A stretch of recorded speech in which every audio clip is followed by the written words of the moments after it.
Ja jännä, mä asun Helsingissä semmosessa, mä asun niinku Kalle Vallila osastossa siellä, se on niinku... Se on vähän niinku joku Toppila, mihin tulee metro. Siellä on kaikennäköistä osastoa tosi paljon. Hyvä kun näkee 2 mustaa miestä tervehtiä, se on mahtavan näköistä. Siellä tapahtuu niin paljon, että tekee meille ihan kuvaa. Aina kun mustat miehet tervehtii. Ja en tarkoita nyt siis mustalla miehellä mitään tämmöistä niinku Jani Toivolan tyyppistä hahmoa, joka niinku, ikään kuin kuuluu kalustoon. Mä tarkoitan mustalla miehellä semmosia niinku oikein rehellisiä lainakavereita Afrikasta.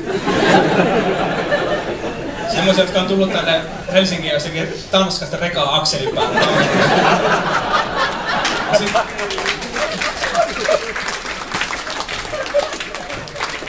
Sitten kun on tunnin seisonut siellä torilla ja miettinyt mitä tapahtuu, niin ei ole yhtäkään siivousfirma hallerin päälle. Ja no iltaan mennessä siivoamassa Cinderella hyttejä. Ja ne siivoo hyvin, koska ne on lääkäreitä ja muuta.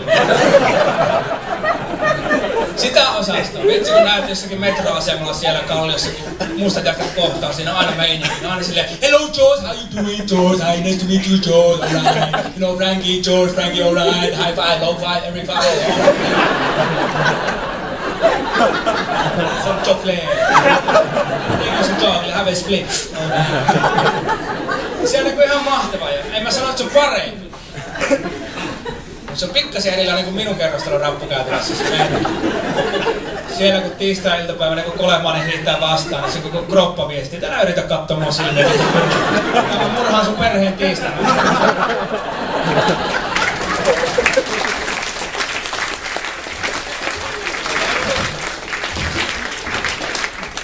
Enkä mä sano, että se Kolemaa se meni niinku huono.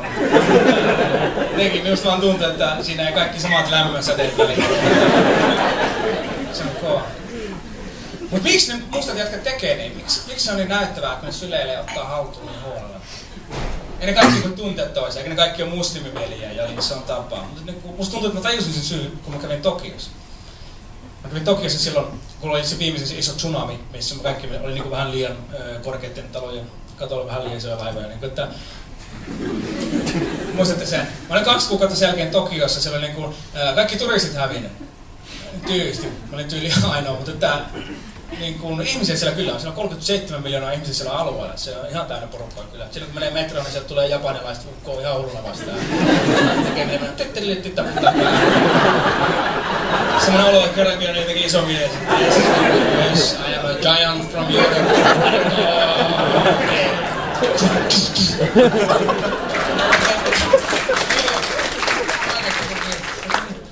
Tekee kokeilasta tukkata, tämä aito. Eikä mitään niinku rasismia, vaan sikkaa uteliaisuutta. Mä oon kuitenkin ylioppilas ja näin, mutta että... Mut sieltä tuli hirveästi pelkkää japanilaista vaan vastaan tälleen näin. Sitten kun siitä osastosta näki yhden lännisimaalaisen. Mä bongasin sieltä jonkun tyyli varmaan hollantilaisen naisen tai jonkun. Mä huomasin, että mä katoin sitä naista silleen, että hei. Niin kuin tein itteni tyköön silleen jotenkin. Ja se teki ihan samalla lailla, hei. Ja se on jännä, koska eihän kukaan mene Tokioon tutustumaan hollantilaisiin.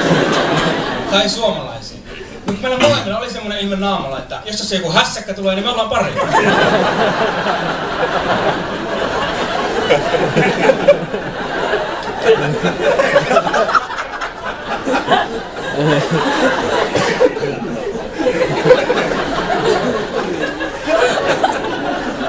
Jotain se on heti kun heti sitä alkaa etsimään jotain niinku pienitä yhteistä nimittäjää ja jotenkin bondaamaan näin. Ja sitä samaa ne mustat miehet tekee varmaan Helsingissä. Ne vaan niinku, ne verkottuu siltä varalta, että tulee hässäkkä. Ne rekrytoi porukkaa. Hello George, nice to meet you. Listen to me George, listen to me. Meet me tonight, midnight.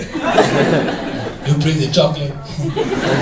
Frankie will bring the hockey sticks. I will bring the drugs. It's gonna be a revolution. Not a big one, but a revolution.